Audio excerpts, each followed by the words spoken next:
Bienvenidos a nuestro programa Para Salvarte. Me llamo Jorge Loring, soy jesuita español y he venido a Birmingham a grabar estos espacios donde desarrollo algunos temas de mi libro Para Salvarte. Y el tema de hoy lo podríamos titular Razones para ser cristiano. Vamos a ver por qué somos cristianos. Podríamos dividir a la humanidad en dos grupos, los ateos y los creyentes. Nosotros no somos ateos, somos creyentes, porque, como decíamos en otro programa, lo que dicen los astrónomos del origen del cosmos confirman nuestra fe en Dios creador. Porque si los astrónomos han descubierto la edad del cosmos, hace 15.000, 20.000 millones de años, hace falta un creador que ponga el cosmos en la existencia. Por eso decía el padre Antonio Romañá, jesuita como yo, y director del Observatorio de Astrofísica que tenemos los jesuitas en España, en el Ebro, me dijo a mí, y yo lo dije en televisión, no me hubiera atrevido a decirlo sin citarle a él, astrónomo de talla internacional, 30 años director del Observatorio de Astrofísica del Ebro. Pues el padre Antonio Romañá me dijo a mí, y yo lo dije en televisión, hoy en astrofísica nadie excluye la idea de creación. Los astrónomos saben que el mundo fue creado, no se hizo solo, vamos a hacer solo. Antes de existir, nada se puede hacer. Por lo tanto, confirmando lo que los astrónomos han descubierto del origen del cosmos, nosotros somos creyentes. Hace falta un Dios creador, autor del cosmos. Segundo punto. Veíamos en el programa anterior, somos cristianos porque creemos en Cristo, porque Cristo demostró que Él era Dios, porque profetizó su resurrección y después resucitó, como se confirma con los estudios científicos hechos en la Sábana Santa, que fue el tema del programa anterior. Pero hoy vamos a ver por qué somos, somos creyentes, me he adelantado. No somos ateos, somos creyentes. Ahora, entre los creyentes hay dos grupos, los creyentes no cristianos y los creyentes cristianos. No somos creyentes cristianos, hay creyentes no cristianos. Los judíos son creyentes. Yahvé, el Dios de los judíos, es nuestro Dios, es el Dios creador. Los mahometanos son creyentes. Alá, el Dios de los mahometanos, es nuestro Dios, es el Dios creador. Por lo tanto, tanto los judíos como los mahometanos son creyentes como nosotros, pero no son cristianos. Para ellos Cristo no es Dios. Para los mahometanos, Cristo fue un profeta. Y para los judíos, da pena decirlo y yo no lo entiendo. Para los judíos, Cristo fue un don nadie, un don nadie. Yo no lo entiendo. Que Cristo, que llevaba sangre judía en las manos, sea ignorado por su pueblo. No lo entiendo, pero es así. Voy a contar una anécdota. Estuve yo en Palestina, fui a hacer un vídeo de Tierra Santa, un vídeo católico, porque los que van a Tierra Santa, los vídeos que le dan son, pues, protestantes o judíos. Mucho Abraham, mucho David, pero de Cristo poco, y de la Virgen nada. Entonces yo he hecho un vídeo de Tierra Santa católico, vibrante, erudito, científico, serio, pero al mismo tiempo vibrante y católico. Bien, a lo que voy. Voy a Palestina a hacer el vídeo de Tierra Santa y me dan un folleto de propaganda judía, donde se pone todo lo que han hecho los judíos en Palestina, lo cual es verdad. Y hay que reconocer que Palestina, desde que están los judíos, ha cambiado. Y lo que era un desierto, hoy es un vergel.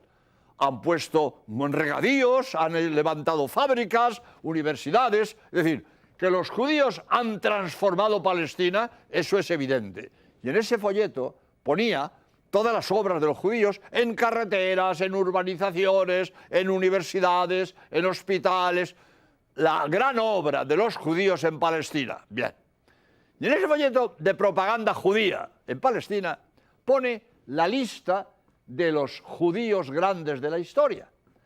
Pues desde Moisés, Gedeón, qué sé yo, hasta Ben Gurión, que es el realizador del Estado de Israel. Y en esa lista de hombres grandes del pueblo judío no está Jesús de Nazaret. No está Jesús de Nazaret. Y Jesús de Nazaret, el más grande del pueblo judío y de la humanidad. Y el hombre más grande de la humanidad, que llevaba sangre judía en sus venas, es ignorado por los judíos. No está en la lista de hombres grandes del pueblo de Israel. Pero ¿cómo es posible que los judíos no estén orgullosos de tener en su raza el hombre más grande de la historia? El hombre que ha influido más en la historia de la humanidad. El hombre más amado de la historia de la humanidad. Otro día, en otro programa, haremos alusión a esto, a lo que Cristo ha influido en la historia de la humanidad y cómo Cristo es el hombre más amado de la historia de la humanidad. Ya hablaremos, pero a esto voy. Los judíos debían estar orgullosos de que el hombre más grande de la humanidad es de su pueblo. Llevaba sangre judía en la mano. Pues no, señor, lo ignoran. No está en la lista de los hombres grandes del pueblo de Israel. Yo esto no lo entiendo. No lo entiendo. Le pregunté a un jesuita que es profesor de historia de la Iglesia, padre García Villoslada, oiga, ¿y cómo se explica que los judíos ignoren a Cristo y no quieran nada con Cristo? Y me dijo él, porque Cristo fue el Mesías del mundo entero. Cristo vino a salvar al mundo entero. Y los judíos quieren su Mesías nacional, su Mesías particular, el Mesías que les dé a ellos el dominio del mundo entero. Y como Cristo vino a ser Mesías del mundo entero, no lo quieren.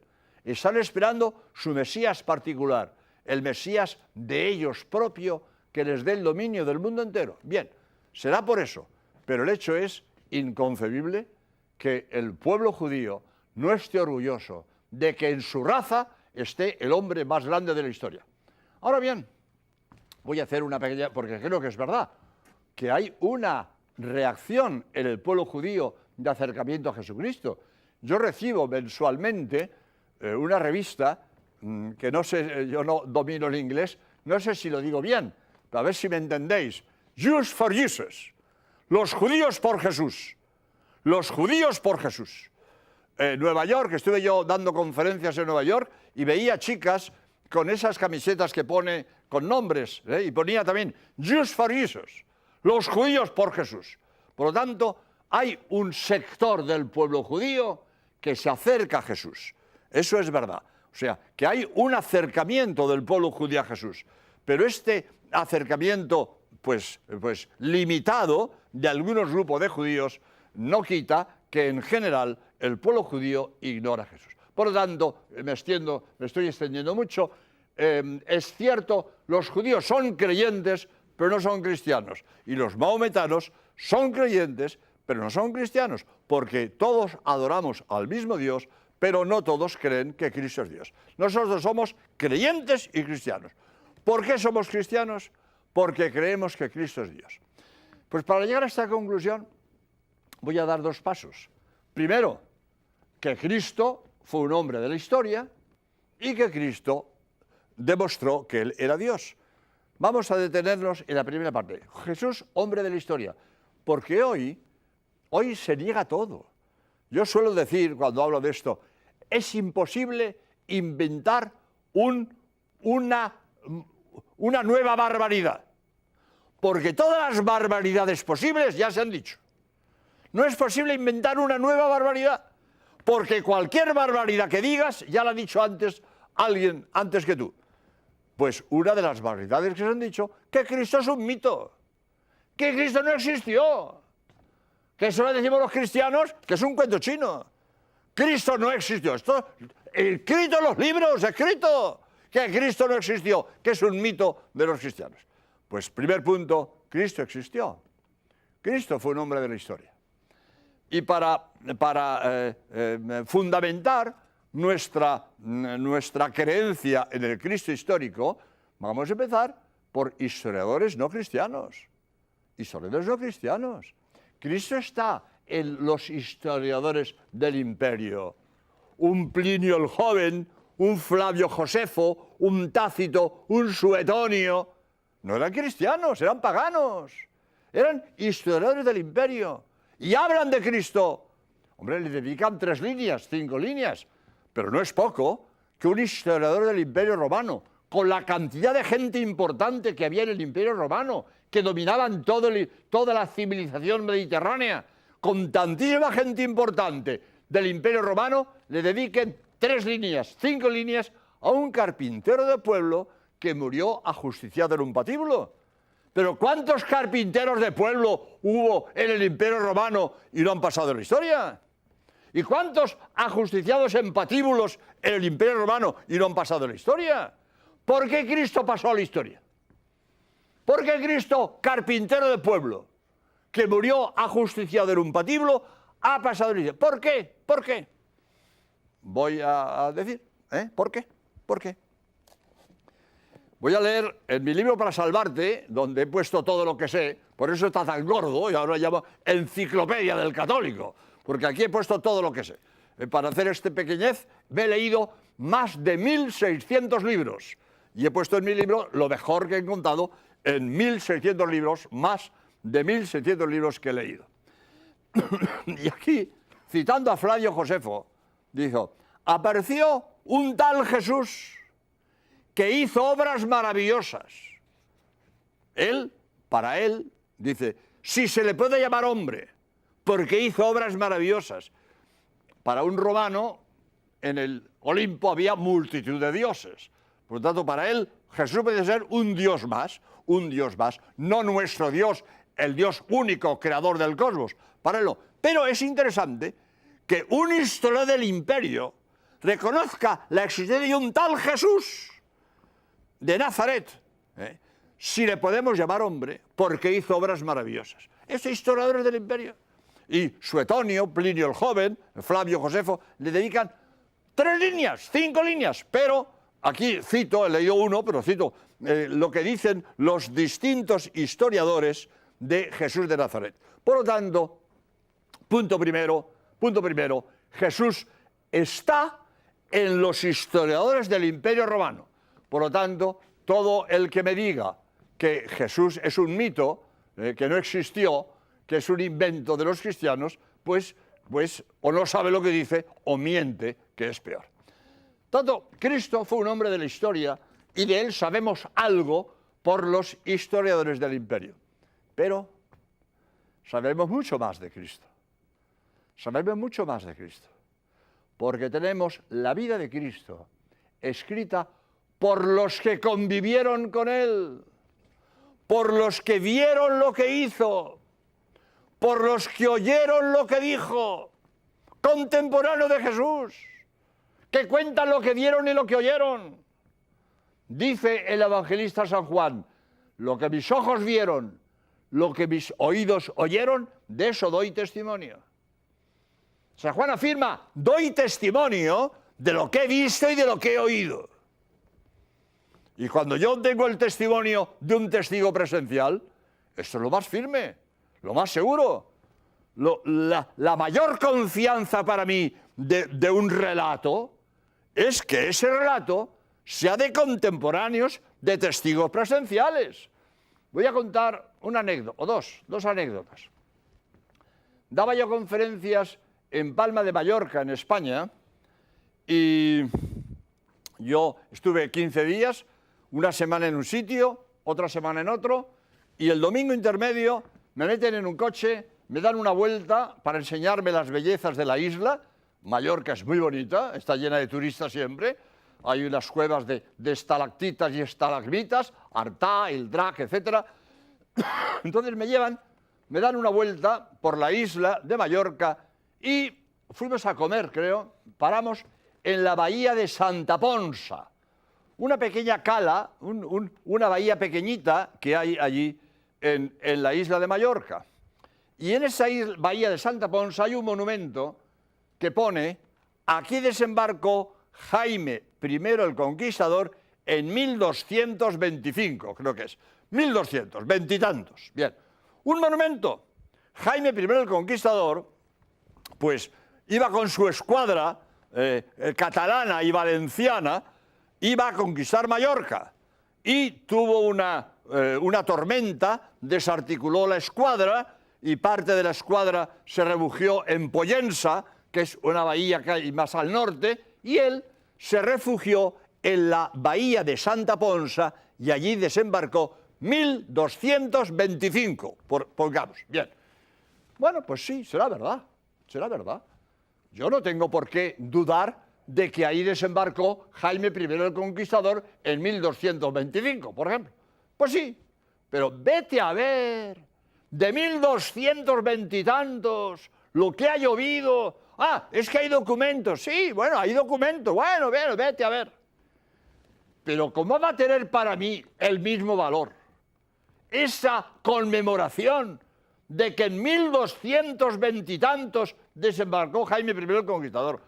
¿Cómo va a tener para mí el mismo valor que cuando yo en Cádiz, donde resido, a bordo del Dragaminas Tinto, un barco de guerra, hablo con dos oficiales de marina, un capitán de máquinas y un alférez de navío, y estos dos marinos me cuentan su naufragio? Son supervivientes de un naufragio.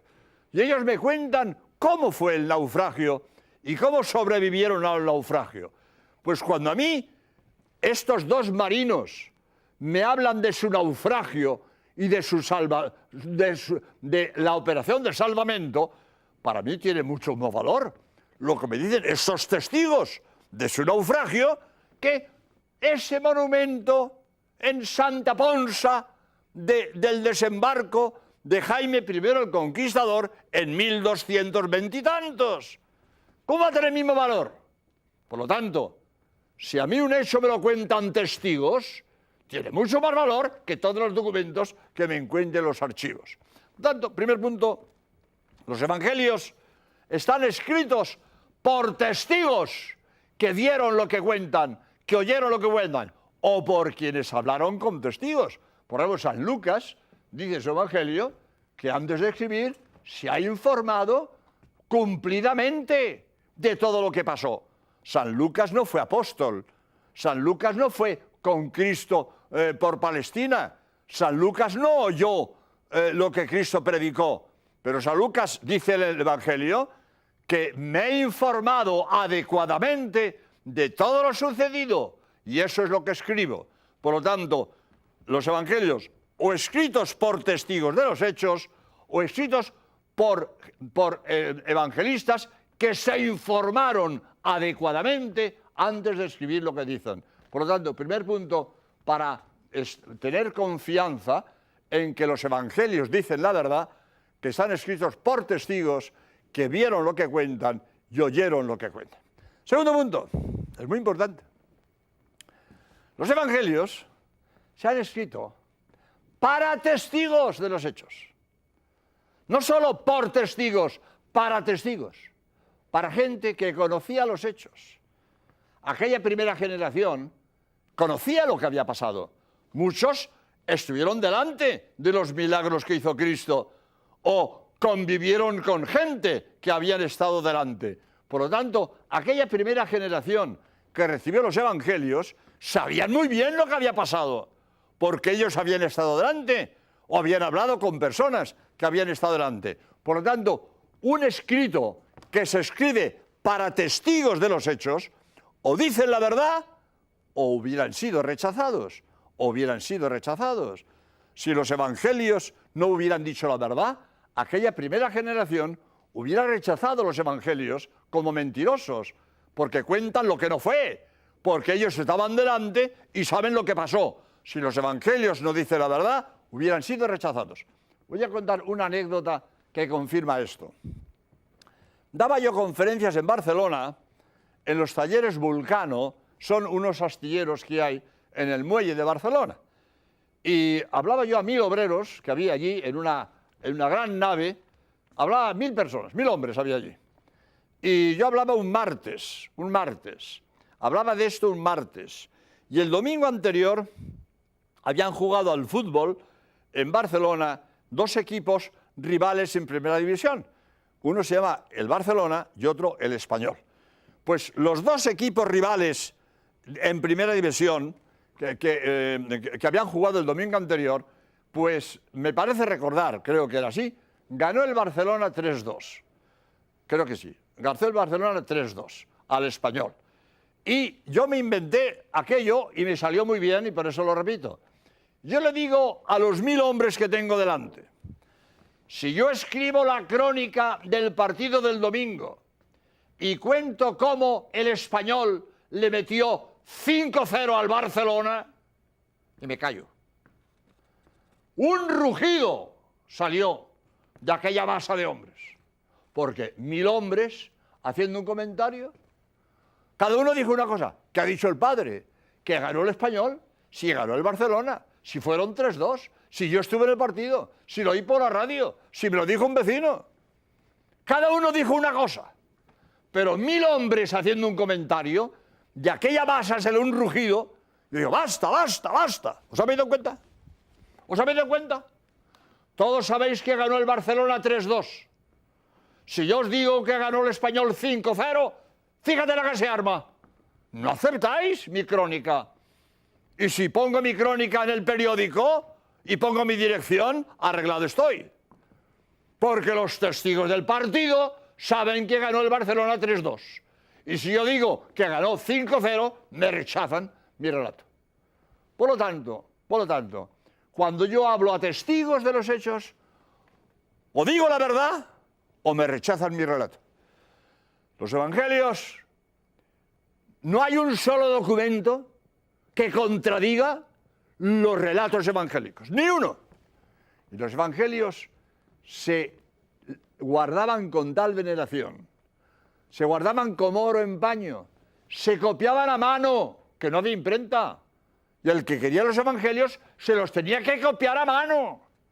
Pero eran tan venerados que conservamos de los evangelios más copias que de ningún otro libro de la antigüedad. Mirad, como os dije antes, en mi libro Para Salvarte pongo todo lo que sé y os voy a leer algunos datos que son muy interesantes.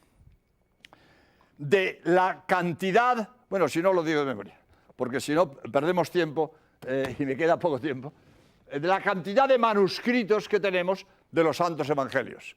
Más que de ningún otro libro de aquel tiempo, de ningún otro libro. Mirad, los manuscritos más antiguos que tenemos se llaman códices unciales, escritos con escritura uncial. Pues de Virgilio, del que tenemos más documentos de toda la literatura grecolatina, del que tenemos más es Virgilio. De Virgilio, códices unciales 3. De los evangelios, 210. Superioridad aplastante. Del mejor grecolatino, 3. De los evangelios, 210. Impresionante. Otro dato. Todo eso lo tengo en el libro, lo iba a leer, pero el tiempo corre y lo voy a decir de memoria. Aristóteles, en mi opinión, el genio más grande de la humanidad, el genio más grande, Aristóteles no ha sido superado. ¿Qué tiene que ver la medicina que hoy saben nuestros médicos de la medicina de hace 2000 años? ¿Qué tiene que ver la astronomía que hoy sabemos con la astronomía de hace 2000 años? Lo que ha progresado la ciencia y la investigación. Aristóteles vivió hace 2000 años y no ha sido superado. No ha sido superado. Y su tratado de lógica sigue hoy vigente en nuestras universidades. Y las reglas de silogismos que hizo Aristóteles siguen hoy vigentes, porque Aristóteles no ha sido superado. Y todos leemos la lógica de Aristóteles.